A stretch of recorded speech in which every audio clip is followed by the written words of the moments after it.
মাইয়া মানুষের আবার ওই একই নাটক। আমি তোমাকে এখন সত্যিই ভালোবাসি।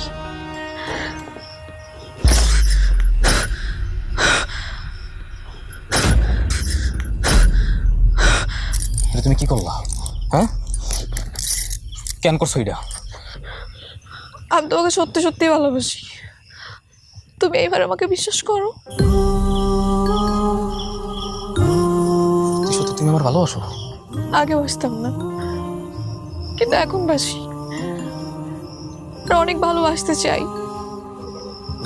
এবার বিশ্বাস করো। বিশ্বাস করছি, এবার চলো ডাক্তার কাছে যাবো, চলো। সাফনা, মামা আমি বাসায় ফিরবো না। তোর বাসা ফেরা লাগবে না, বুবু মারে পাঠাইছে তোকে দুজনরে স্টেশনে পৌঁছে দিতে। চল। সত্যি? সত্যি? আরে হ্যাঁ, দুলাভাই তোকে খুঁজতে